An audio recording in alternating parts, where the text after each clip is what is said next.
Check, check, quick sound check. Can everybody hear us loud and clear? What's going on, Coach Paul? I hear you loud and clear, Coach Jay. Welcome back at the Buzzers. Hope you had a good day. How was your day, Coach? Welcome to all of our buzzer beaters. Our day was great. We did a little test run of At the Buzzer in the green room, just Coach Paul and I, because we forgot to start the stream. But sometimes when you just go, you just go. But it was a good day overall, Coach Paul. Good day on Topstep TV. And hopefully a good day in the markets for all of our traders. Welcome to At the Buzzer, our market recap. If this is your first time here, the goal of this session is to review what happened in the markets for the day. We may talk about some markets that you have not traded before, but we believe our goal as traders is to identify opportunity. We want to see how we could take advantage of those opportunities while managing our risk. This is our first time meeting. I am Coach Jay, been a Topstep performance coach for a little over 2 years now, and that is Coach Paul. Coach Paul, go ahead and introduce yourself. Hey, I'm Coach Paul. I've been with Topstep since April of 2023. I have been involved in the futures trading industry for 4 decades. I'm here to share some of my experiences, some knowledge, and hopefully assist you in becoming a better trader. Awesome stuff. Thank you for that, Coach Paul. We were talking about the calendar. So traders, let us know how you did in the chat. Were you up on the day, down on the day, anything that you learned to start this week? I had asked that while we were in the green room, Coach Paul, and I didn't see the chat moving at all. I'm like, oh man, no one wants to talk today. But we didn't have much on the calendar today. Pretty quiet day. We know that CPI is coming out tomorrow. We have PPI coming out on Thursday. Heavier news heavy week towards the end of the week. We got Michigan sentiment, industrial production, retail sales on Friday. So news heavy week later on.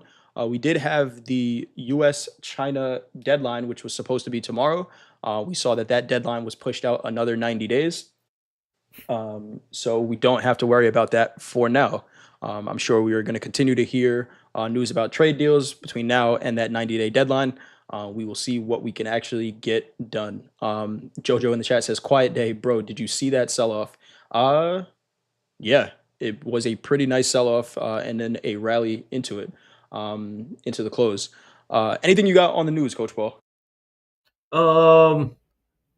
Well, tariff news, I think all of it's taking a back seat to tomorrow's CPI. Interesting that another 90 days before the Chinese tariff situation is delayed another 90 days. But nothing other than that, nothing big that would change the market. Good stuff. We know that inflation data tomorrow has the potential to change the market, so we will be keeping an eye on that for sure. Tomorrow, 7:30 numbers. Let's take a look at the markets then. We got 35 different markets we can trade with Topstep accounts today to the downside. We had natural gas down 0.67%, silver down 2.16%, and gold, our biggest percentage mover to the downside, down 2.58%. We did hear some comments from the president that there will be no tariffs on gold. Just clarifying some of the headlines that we saw last week. To the upside, we had soybean meal up 1.65%, micro Bitcoin futures up 1.8%, and soybeans up 2.3% for our biggest percentage mover to the upside. Of course, micro Ethereum is up there, up 4.1%. Shout out to all of our Ethereum investors because it just keeps going higher. We're not at all-time highs yet, but it looks like we're marching there. If we keep making 4% moves to the upside, it's almost a Yeah, well, yeah, be worth paying the gas tax. Then. Yeah, right. Foregone conclusion for all-time highs here in Ethereum if it just keeps moving the way it is. To talk about our big four, we have crude oil up 0.2%. The S&P is down 0.27%. We already talked about gold down 2.57%, our biggest percentage mover on the day. And the Nasdaq down 0.37%.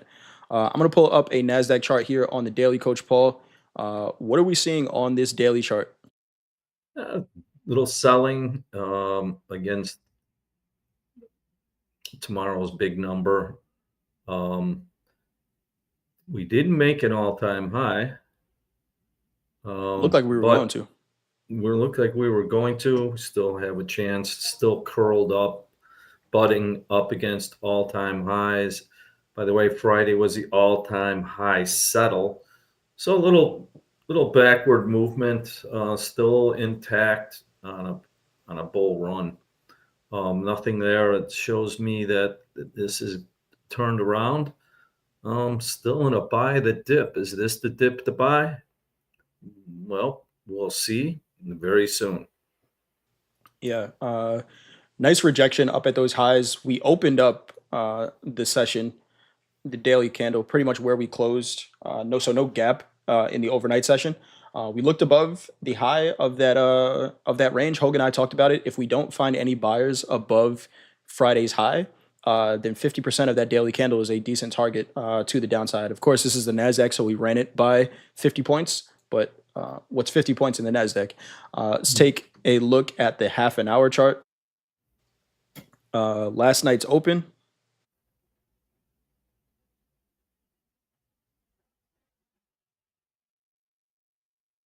Just kind of a balanced day here, Coach Paul. On a higher time frame. Go ahead.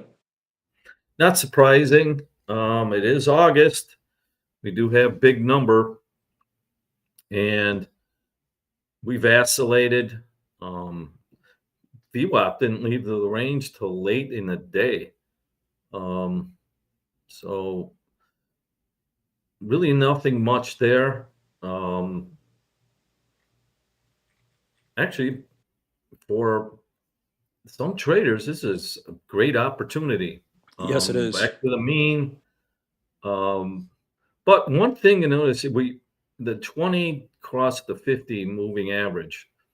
When we did that and it was under VWAP, we got a lot of pressure at the close. Yep. So who wants, the short term, who wants to risk CPI, even who trusts the CPI number? That's another discussion for another time. But we're still above the 200-day moving, 200 bar moving average.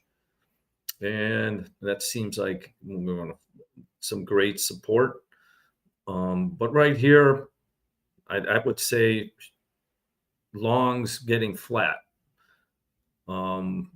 They had a chance earlier, and you can discuss your trade at those highs. I see someone else in chat also saw that J trade. Yeah, they took it. Off you. They took it. I faded it. Let's go down to a shorter time frame here. Let's go to a 3-minute, and I'll explain why I was looking for a long. It was a decent trade opportunity, but sometimes you got to forego decent for better, and that's what I should have did in this case. Here we go with the 3-minute opening range initially.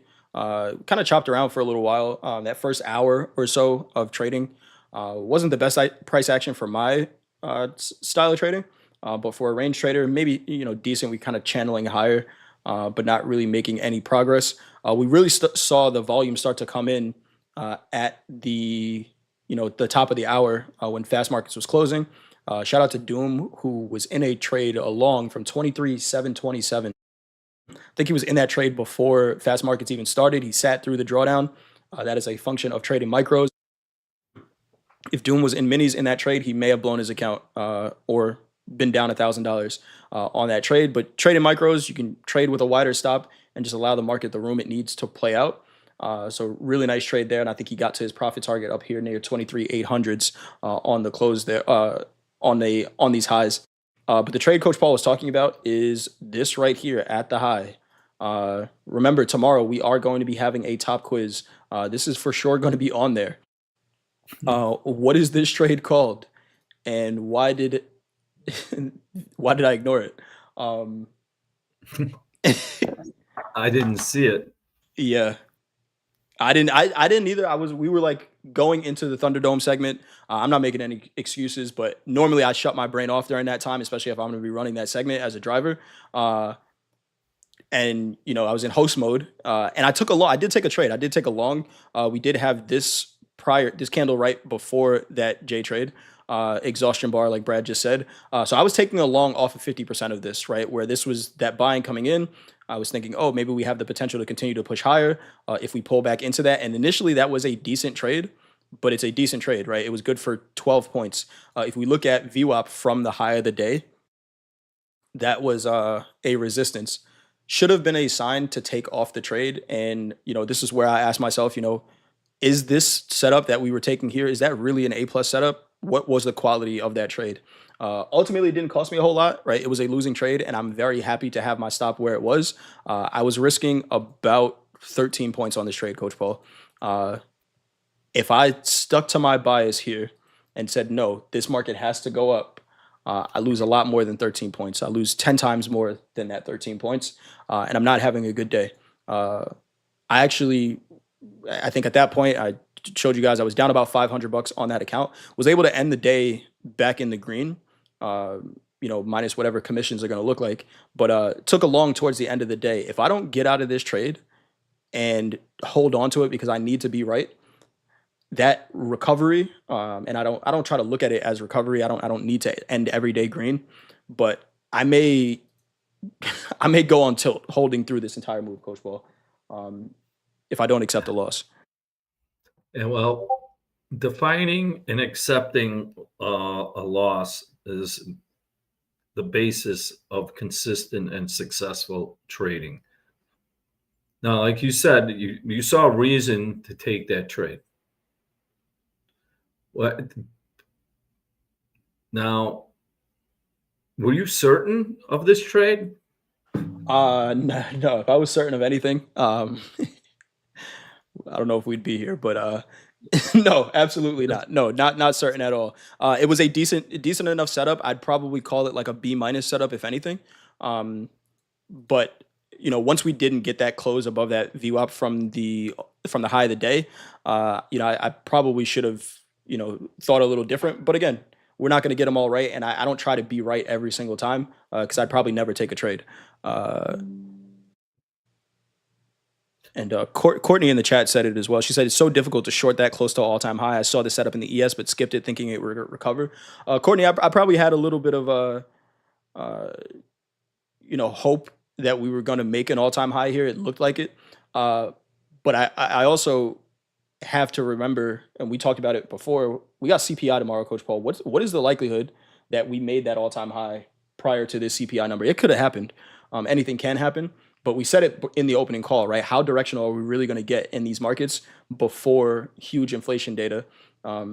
After the head of the BLS just got fired, and everyone's sitting here wondering, can we trust this inflation number that comes out here? Yeah. I don't think the puzzle really fit making an all-time high today, and it's easier to say that in hindsight now, where we could see that reversal. But that. Either way, that was a pretty strong reversal signal up there. And shout out to anyone who caught that short, because that was a 200-point trade to the downside. And what was the average true range?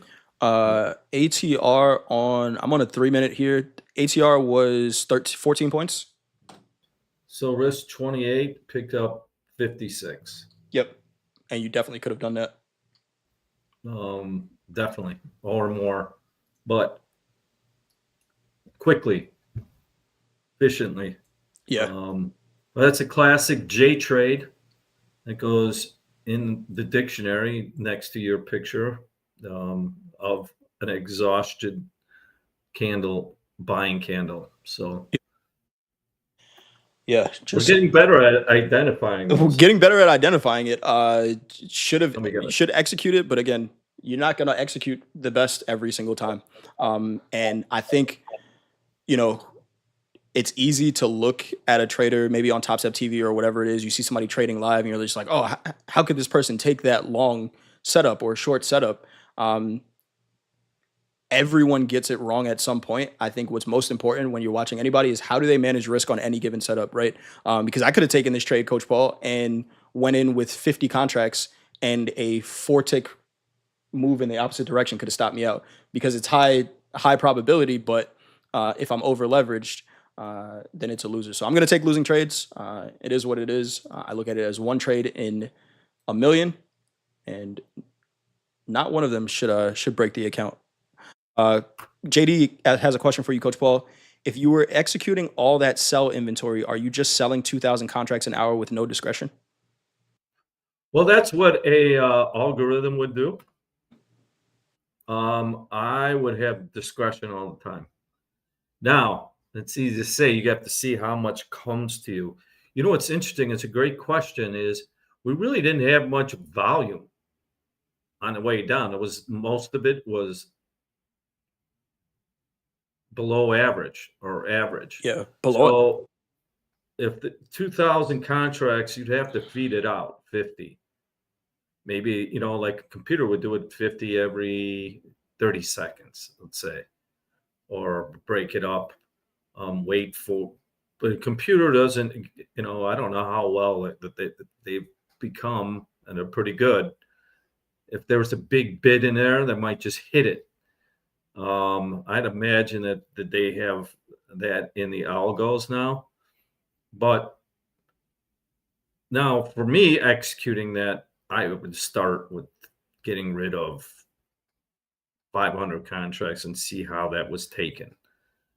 Like an example is that, let's say that was a 2,000 lot sell. First thing you're going to do is to see how well the market can take size. So let's say you just sold 500 at the market. Well, it didn't make a new high. And all of a sudden you go to offer 100 and they get in front of you and they start offering it. The race is on. That's urgency. So locals like to run in front of big orders. That's how they made their living. And you could tell it. And they could tell it when they got good. So if you tried to be greedy and they knew you were hiding size, they just keep offering in front of you and watch your face as it turns ashen. Because one of the things, the role of the marketplace is to what? Facilitate trade. Facilitate trade. So if you're not facilitating, if you're filling that order, if you're just trying to get the best price, there's a difference. So identifying that, we like to call it urgency. That's why buying exhaustion. If we take the other side of the coin, that could have been 1,000 lot that was being bought. I don't know. I just use that as an example. Now, once they stopped buying, and that was a large order, who's left to take it higher? And if they don't come as time goes on and they don't buy, it's like dead momentum. And that's when, especially on the highs or the lows. So that was a classic example. The buying just stopped. When we talk about identify the last buyer or seller, that's kind of what a buying or selling exhaustion is. Would you agree with that, Coach? Yeah, 100%. 100%. Dominic says, if they bought 1,000 lot, wouldn't it be considered absorption? Yeah, exhaustion, absorption, they're kind of similar. But somebody's buying 1,000 lot up there and price is not moving higher. So yes, there was a seller there. There was a seller. For every buyer, there's a seller. Whoever was buying up there met a larger presence that was saying, "Hey, we're not going any higher here." And what a trade that was from the lows. 1445 continuation trade. Okay, yeah. So Billy's talking about this here, where we have this high volume. Is this a potential continuation? It is, right? Where we talked about a couple of times. Sometimes high volume is going to mean reversal. Sometimes high volume is going to mean continuation, right? And it really depends on how the market responds to it. That's why on these reversals that we've been looking for, we're really waiting for the close. We have, and most of these aren't the highest volume, but these are spots to kind of look to frame your trades around. We have this candle here. We can see we close outside, volume closes outside of there as well. Stop could go above the high. We have this one here that Billy's talking about where we had high volume. We never actually closed above. We wicked at the highs. This might be a tougher trade to take because that momentum did start to slow down, and we really didn't see it pick up again until a half an hour into the close. But you could fade the extremes of this range for sure. A lot of times I'll look at some of these high volume candles, and if VWAP is flat in those candles, I'll just scalp the range. I may not be looking for a huge move. Usually, what I'm looking for is some type of volume to bring us out of that range. But if you get a high volume candle like this, map them out on your charts. There will be a ton of time where we just stay inside that candle, and if VWAP is flat, you could fade the extremes. Everything we say here is for educational purposes only, and not for any type of trading or investment advice. But yeah, with nice continuation here when we failed to close above the high of that candle there. And if we look at where that was happening, right under that 23,700 level, where we had some consolidation. So nice eye there, Billy. Richard Harris talking about flat Earth in the chat and Harry Potter. Interesting. Anything else you got on the equities, Coach Paul? Yeah, well, let's see Go ahead. What Rusty did today. Let's take a look at the Rusty. The S&P, very similar story here to the Nasdaq. Let's take a look at the Russell. The Russell ended the day pretty much flat, down 0.06%. Here it is on the daily. That is the definition of a dead market. Wow. Look at that. It's been a week. Yeah. Once again, this rally is concentrated in 7 stocks, maybe even less. Can that divergence continue without a serious setback? I don't know. But in the past, and when this happens, it can be very painful downward movement. Once again, I'm not claiming that, but that is a red flag. Yeah. Yes, it is. Really not going anywhere here. Ending the day down 0.6%. The Dow a little bit different. Did have a little bit different. Looks very similar to the Russell there. Both kind of consolidating. But intraday, the Dow did present, one of the best short opportunities early on in this market. And I think what we've kind of been realizing is that the Dow is setting the tone early for one of the equity markets that are going to move. Dow ended the day about 0.5% down.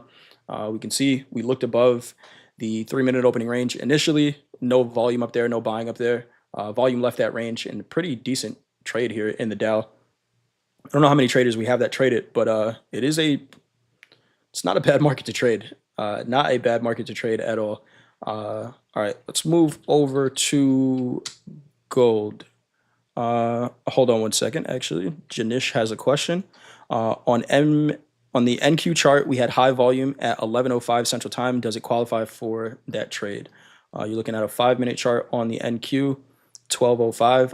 Yeah, Janish, that's the exact candle we were looking at. We were just looking at a 3-minute candle, but whatever time frame you use that time frame. Same trade. Highest volume outside of the open for the day. We close below it. That's that trade. Good eye. Good eye. Good eye. Hey, one quick question here from Jojo. Coach Paul, do you use the order book or the DOM? I know you mentioned auction market trading concepts, but volume profile is still a lagging indicator. No, I don't use the DOM. Personally, it's just too much, especially in the Nasdaq. I get like anxious with all that movement. But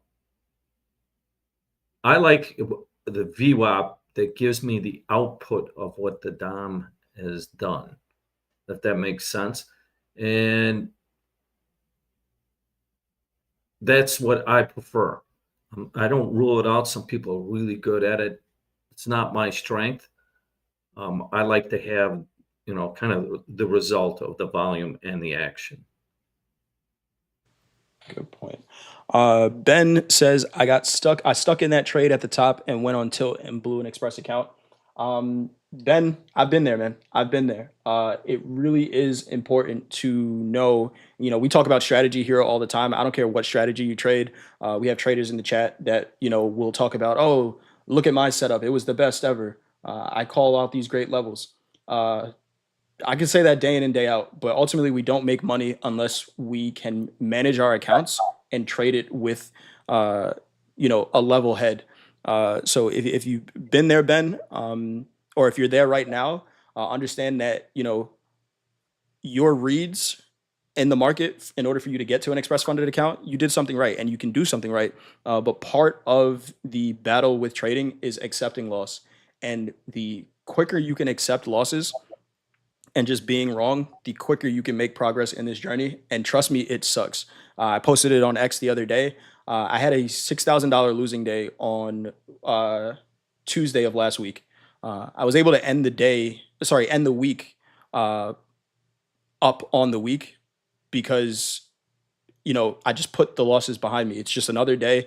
Was I trading a little too aggressive on that day? Maybe, but was able to recover it because I'm leaving room in my account to be able to trade the next day. You could have one trade setup that covers whatever loss you would have taken, with an acceptable loss on that trade. But if you get stuck on one, uh, either to the upside or the downside, if you get stuck on one trade, it's really hard to do this over the course of time because you're going to be taking, I don't know how long you plan on trading, but there's gonna be a ton of time where you click the button. There shouldn't be one trade that breaks your account. If you have one trade that makes your year, great. There shouldn't be one trade that breaks your year. And shout out to Coach Paul with the suggestion of not risking more than 12% of your drawdown, or your equity balance in a day.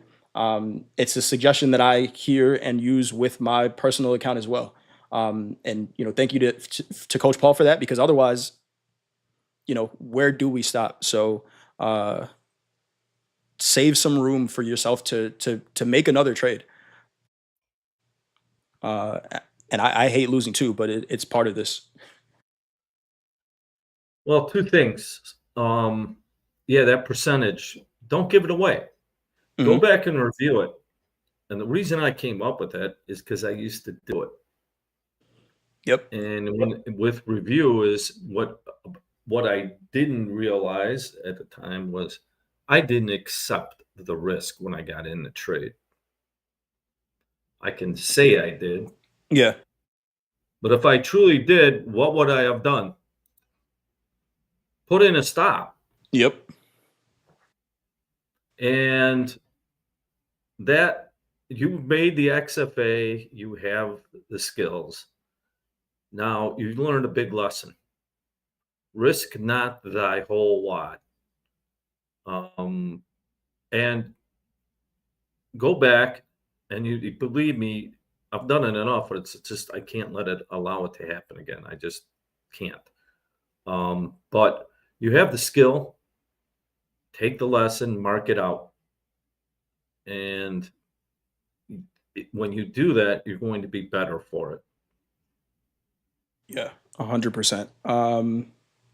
Mm, Ben, you said you're up 10K from Top Step, so you're doing something right. You're doing something right. It's just this, man. This Coach Paul. You ever coach that kid where you knew he was a hothead, and you're just like, if somebody fouls this kid the wrong, he's a good player, but if somebody fouls him the wrong way, game over. Like I'm gonna have to pull him. Oh yeah. By Right. the way, I was the when I played in grammar school because I was so small. That was my job was to find that when they found that, it's go irritate him. Oh yeah. Yep. Oh yeah, Yep. it works. Go take him out the game. Go take him out the You know, game, because as soon as his head is gone, that's it. Like he doesn't see another teammate on the court. He might only see red, right? So yeah, go take that person out of the game. That's trading. There's going to be stuff that happens that some of it is in our control, some of it is out of our control. It really is about managing yourself. It's why again, we hear people all the time in the chat or whatever it is, and oh, my trades are right. You guys are do this day in and day out and produce results. There's not enough time to focus on somebody else losing a trade. because I need to be so dialed into what I'm doing every day that I don't care if somebody else loses a trade. I'm going to lose one eventually as well. When that person loses, when all of us eventually lose, how many of us are watching right now? I don't know. Every single one of us is going to eventually be wrong about a trade. And if we don't manage our accounts, the account's gone. I don't care how good your levels are. You could call out perfect prices 95% of the time. That 5% of the time, if you can't manage your account, I don't give a shit what you say. Because we can all lose an account if we don't accept when we're wrong. But Ben, thank you for bringing that up. So yeah, really, really important conversation. All right, gold, Coach Paul. What did they do to gold? They're still making new lows right now. Well, Coach Hoop called it out. Thank you, Coach Hoop. He would almost want to ask him. He was very bearish on this on Friday because the way he rejected that rally. When we talked Friday, we didn't get through that. What is it? That high that we've touched 1, 2, 3, 4, 5, 6 times. Got below yesterday's low early in the day and finished at the lows. It's still making new lows as we speak. As we speak. So it's probably a good time to buy it. The way the gold has been twisting and turning in a range. Once again, we're under the 50 and the 20. But you know what's looming? It's slowly, it's like the iceberg. What's that? The 200-day moving average is getting closer and closer. I have it down here at 31.42. It is creeping up there. I'm not saying we're going there. Yeah. But we could be in this range forever. Yeah. It's not a probability, but possibility. But it's been 111 trading days. It's been 84 years. Wow. Now, who expected this? I didn't. I don't. All the geniuses on Twitter saying, "Stay out of gold." It's not going to go anywhere. But can you make money if it's not going anywhere? Absolutely. 100%. So let's look at the half an hour. 100%. Can you make money if gold is not going anywhere? Today's high to low, $73 range. High to low range on Friday, $90. So there is a ton of opportunity in this market. Daily ATR is still above 50. Still the best trading market we have right now, question mark. But made the high on that first 30-minute candle, Coach Paul, and did not look back. Just some really nice selling here. I know one of the things you like to do as well is take a look at the cross of that 200 moving average. We had that last night, and then maybe attaching a VWAP to there on that first test, but we can see it. Flow was down the entire day. House accountant did take a long. Did we take a long or a short? We took a short. We ended up cutting that trade. It was a good cut because we would have gotten stopped out on the opening range trade. We'll take a look at that one. But from that half hour last night, Coach Paul. Well, let's go around the world with gold to see, because it's traded around the world 24 hours a day, 7 days a week, 365 days a year. So Asia came in. We actually had some buying early. But what didn't happen? We didn't get follow through. Now, what time did we say gold really opens up? So Shanghai exchange is at 8 p.m. Central Time. That's this candle right here. We did have some selling before that, where we look at the Tokyo Open, which is right here. But here's that volume coming in. And again, there's not a bid in this market last night. Not a bid in this market. Let's look at London. Here's the London Open. There's not a bid in this market. New York. Here is the New York Open. Maybe we found a little bit of a bid. Maybe, Asia London, closing some positions. If I'm short, I got to buy to take profits. But look at where we went back up to. London opening range. We tagged it and continued to sell and making new lows again as we speak. There were some tariff headlines getting thrown around. Again, the president said that we are not going to be having tariffs on gold.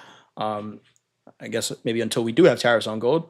But here is that opening range trade that we took. And again, just really nice flow to the downside. We took a 5-minute opening range trade. Chat has been voting for the 5-minute opening range. We have the 5-minute opening range here. We took a short initially, back out just a little bit. I'm going to back up just a little bit. We have the NFP candle. That was last Friday. Last Friday, 7:30 Central Time, 8:30 Eastern. The high of that candle was 33.98. We've just started to accept price inside that candle just now. Since that candle printed, we really haven't seen any price action in it. And then if we go back to that 5-minute opening range, Coach Paul, we cut the trade because we had a J trade at these lows here, right against that candle. So we were talking last week a little bit about context and where some of these reversals happen. Initially, we took a short. The 5-minute opening range trade triggered a short. Then I said to JD and Hogue, I'm just like, where we bounced and the fact that we have this high volume reversal might be a good reason to cut this trade. Our stop would have been somewhere up here, 34.13. Clearly, we would have gotten stopped out of that trade and maybe one that you could have gotten back in. But I think assessing the markets for where it presents a setup to you is important, especially if you're taking a mechanical trade like that opening range trade. Do we want it to work all day? Yeah. But what kind of stop would I have needed on this trade for it to play out right now? Would have had to been a pretty wide stop, which it was already. Well, also you were at the bottom of a range. Yeah, And it was already how much lower? 2.5% at that point. Yeah, it was. Okay, It was. I don't, if it's 2.5 lower, higher or lower, I'm just not, I'll probably just not take the trade because we kind of saw that in Bitcoin last night, and we'll go over that a little later. But number one is, once again, we don't know. You're lying to yourself if you think you do know, because there is uncertainty. There has to be uncertainty. It's the only certainty we have is uncertainty. If we had certainty, we wouldn't. Who would take the other side of the trade? Good point. And if there was someone, how long would they last? So, right. Man, this thing is still ticking new lows. Yeah, we keep ticking new lows. It's probably the end of the day. It's like, I can't take this home. I don't know what the reason is, but the way gold is trading back into that NFP candle,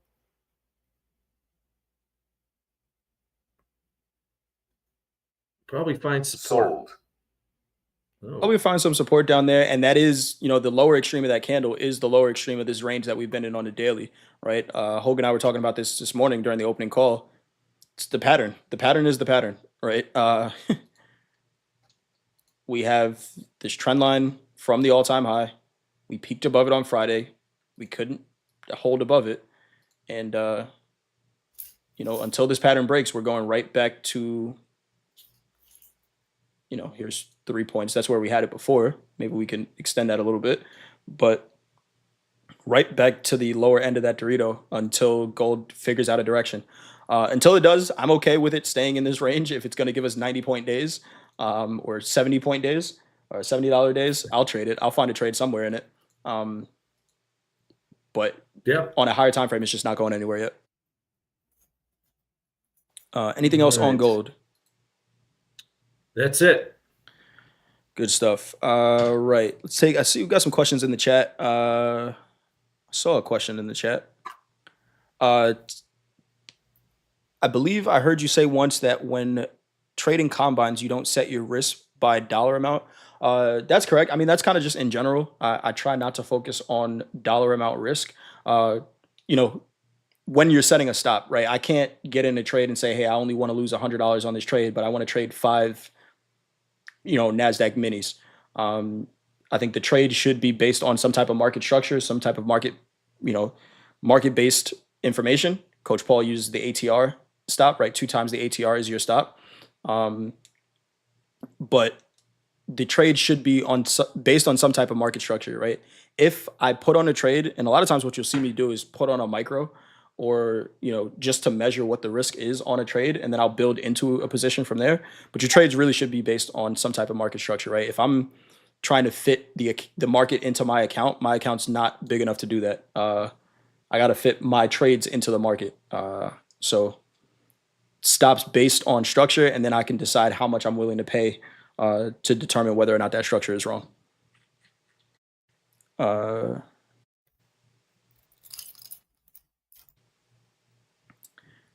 RJ, I believe you should still get your payout. Just check with support. Dominic has a question. I'm watching gold to roughly do the opposite of what the ES and Nasdaq do. What do you think about that correlation? What do you think about that correlation, Coach Paul? I would do some research on it. Yeah.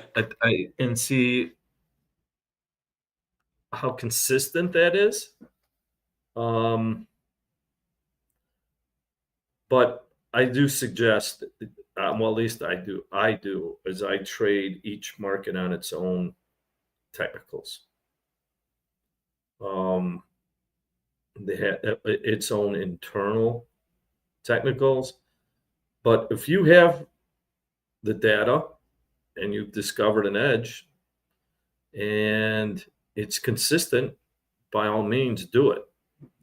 But make sure that you've done some study. You go back at least a year, because it looks good in the short term till it ain't good, right? I've gotten caught in those a few times, but if you see an edge and you can measure out your risk, have at it. Yeah, 100%. What do you think? I'd agree with that. Trade the market that's in front of you, especially on the time frame that we're trading. Right, we're day trading here, so even something that's 80% correlated, is it going to trade? There's still a 20% chance that it's not correlated on the day that you're trading it, right? So on a higher time frame, for investment purposes, maybe. But if I'm day trading, making intraday decisions, I have to trade the market that's in front of me. Similar to, just trading one market, right? On a higher time frame, Nasdaq is in an uptrend, right? And it should be by the dip. We're going to make all-time highs soon. If I went with that analysis today on the Nasdaq and said, well, it's an uptrend, we should be making all-time highs. We got to remember, we're day trading here, not investing. If I'm going to trade the Nasdaq today, is it more important to pay attention to what the Nasdaq says or what I say? And on today's time frame, the Nasdaq said it was a decent long and a way better short. If somebody zooms out, talk to your friends who don't day trade and don't stare at candles on a 1 second, 1 minute period. They have no idea that the Nasdaq sold off 0.5% today. They don't even care, because on their time frame, it's just going up. Right, Coach Paul, I think I told you in April, I was like telling some of my friends, just like, hey, we're coming down to some prices that you guys might want to invest in. And they were just like, oh, really? Like, the market's selling off. It's just like, what time frame are you looking at? Because if they bought, however many years ago, there is no dip, right? That's just a little sell off. So, it really matters the time frame that we're looking at. But yes, they should have bought a little bit. Time frame question: when you 2x ATR for stop loss trade, what time frame do you use that? On any time frame I'm trading. So if it's the 3 minute, it's 2 times the ATR when I make the trade. If it's a 5 minute, it'd be 2 times. So whatever the rule of thumb is, whatever time frame you're executing the trade, you use that 2 times the ATR. What you don't want to do is mixed time frames. Like, so if you're a 5-minute trader that use that 2 ATR.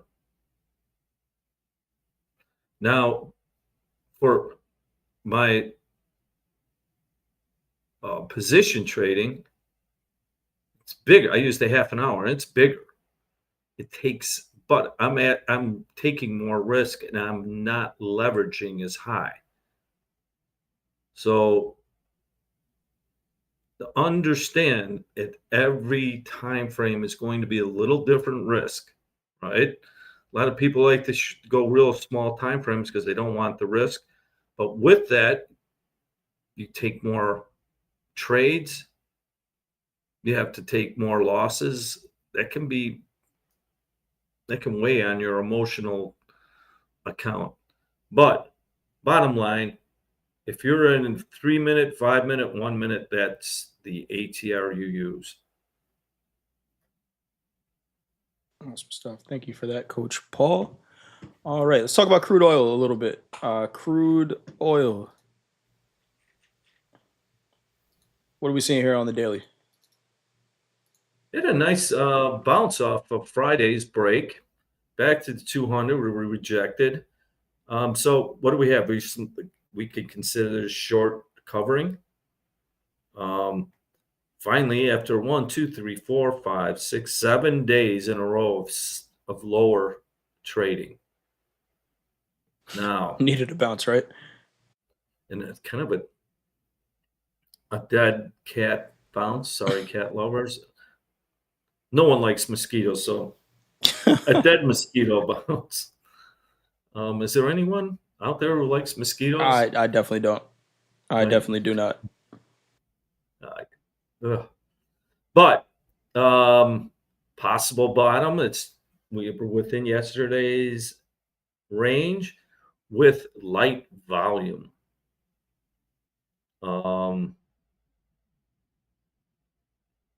Still under the 200. We still haven't closed outside of the two monsters stays down. Could be a short-term bottom, but the trend is down. We'll see. I don't take too much else out of that. Yeah. I'm gonna leave it there. I don't see a ton of opportunity in crude personally, but it has been providing some decent trades. I just think there are maybe some better markets to be trading right now. Personally, nice range trade opportunity here. The first 30-minute opened up, flat VWAP, fade the extremes of the range until it breaks. Short it once, buy it again, short it again, buy it again. Then it breaks. Stop taking that trade, and we'll see. But I've not been looking at crude oil much for. Yeah, they have to get over the 200 moving average on the half hour. That is at.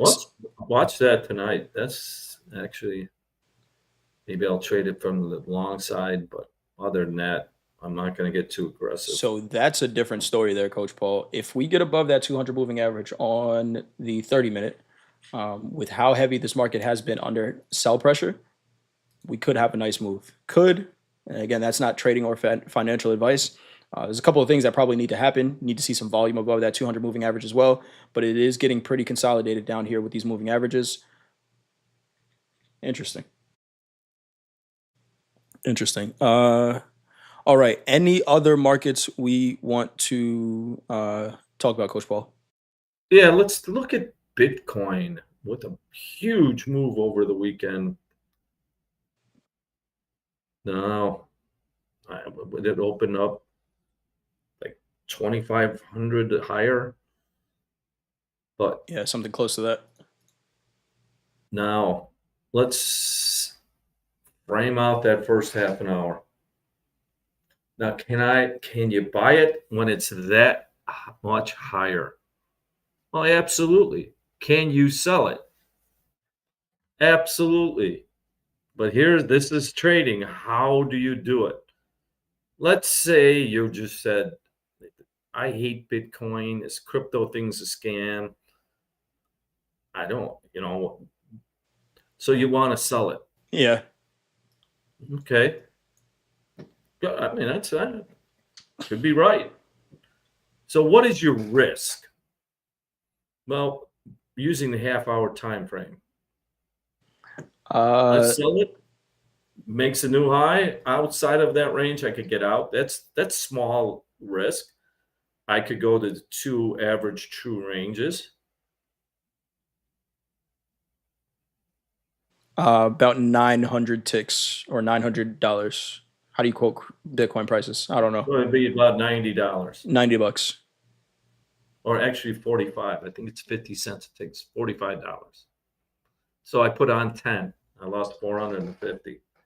I put on 5. The key is this: how do I manage it? Now, if you're afraid to buy it, but you want to buy it because it gapped, let's get rid of the candles and let's just see how the market volume reacts.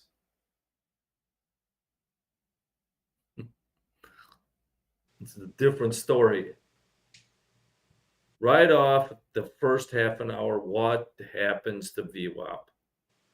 Starts to leave that range. Starts to leave the range and it is trending up. What can we get out of that information? It's being bought by Buyers the stepping in. market participants, not so. Let's say I decide to go with that. It breaks out. I buy it. I risk 2 ATRs or a new low, either one. And I go 2 to 1, maybe 3 to 1. Probably I don't think I would take 3 to 1 because it's already that much higher. But the bottom line is reading the market Yep. and letting the market participants action help you in taking that trade, not your gut or your feeling or your wants. That's the one that always hung me. I want it to go higher or I want it to go lower, so I sell it.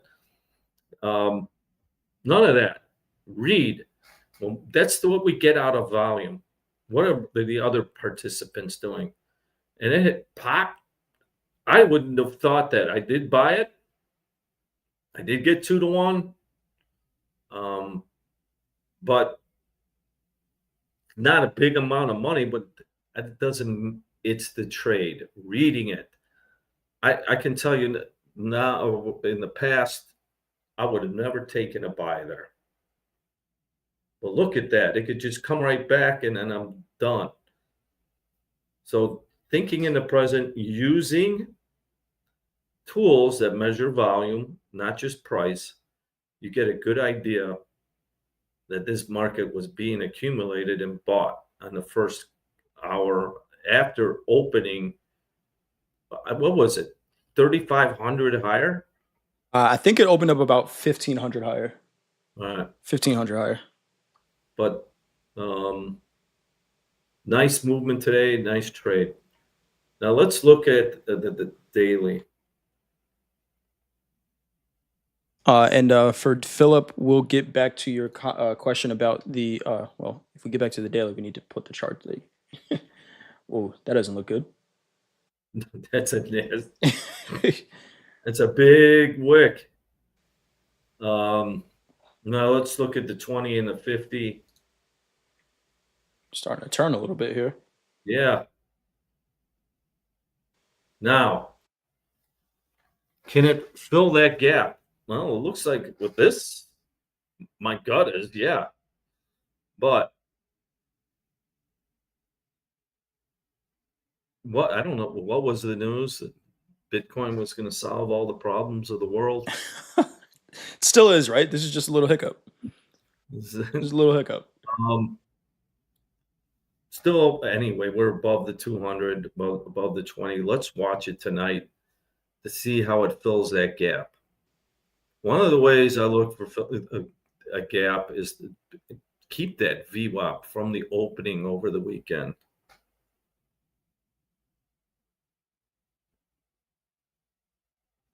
We're below it.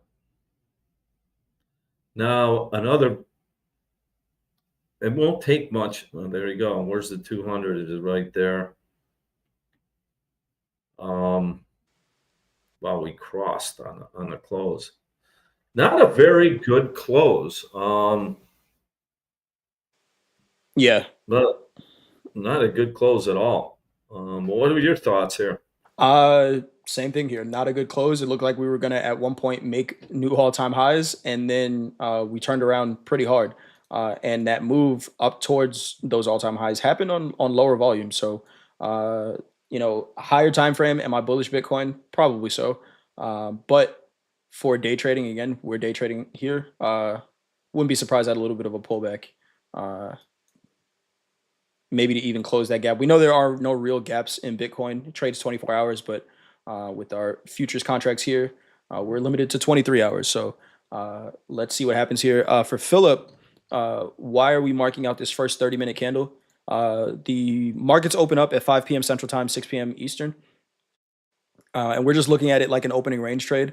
We're using the 30-minute overnight because it's usually a lower volume time. So just allowing more data to kind of come in through the market before we take an opportunity there. But we're looking at it like an opening range trade. If you went with nothing else on your charts and just traded this like JD and Hogue took the 1 minute opening range trade, mechanical trade in the opening call, you're long above the break. You're long above with the break of that range. 2 ATR stop, Coach Paul. And looking for, that's such a simple trade right there. Damn. It's pretty nice. But we're looking to see how the market responds to this first 30-minute range. We can see we came back to it, which happens every once in a while. What we've added is VWAP. We're looking at how VWAP leaves that range. If it leaves aggressively, that's probably an indication that we're going to see a pretty strong move. Nice You could move have there, used the Bitcoin. first 5 minutes. Oh, yeah, you could have. You could have. First 5 minutes, breaks above the high, stop below the low. Trading can be simple. Trading probably should be simple. All right. Any other markets we want to talk about, Coach Paul? Nothing here. We only have a minute left. Wow. Yeah, we Time do. flies when you're having fun. Time flies by. Speaking of having, go ahead, Coach Paul. You got anything before we go? Yeah, CPI tomorrow.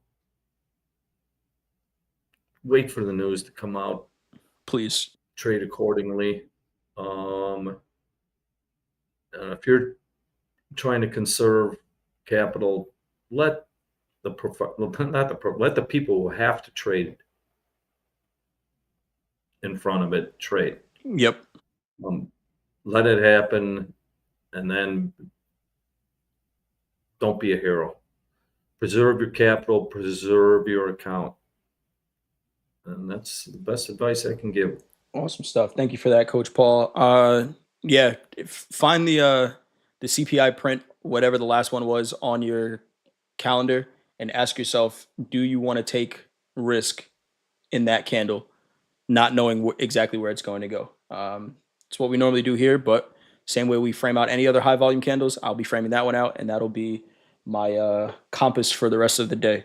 Remember, tomorrow we're going to have a little celebration. I just got confirmation here that we are going to be giving away.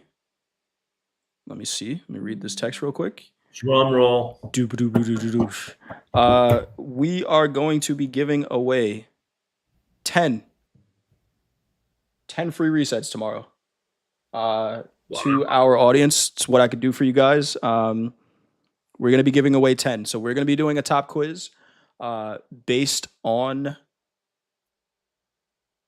at the buzzer. So if you've been joining us, we'll try to mix up the questions, but we'll be doing a top quiz. And how we're going to do it, the first 5, you are going to be guaranteed to get them. And the next 5, and if these change, if these rules do change, I will let you guys know, but this is what we're planning right now. First 5 are going to get them. You get them credit to your accounts. The next 5, we're going to pull randomly from traders who get a certain percentage. Right now, I'm thinking there'll be 10 questions on this top quiz. I know it's normally 4. but I get to run the top quiz, so I want to see how many questions I can get. I know for sure I have 8 right now, but I think we're gonna get it to 10. We said last week that it was going to be available only to the U.S. We'll take care of that. Don't worry about it. So everyone can play. If you're outside of the U.S. and you do win, I may have to contact you and things like that, but we'll figure that out when we get there. But yeah, tomorrow, 1 year anniversary of doing At the Buzzer on YouTube. So again, I want to thank everyone for joining us as you do every day. Make sure you hit that thumbs up button if you haven't done so already. We appreciate you being here. We don't get to do this without you here. So join us tomorrow.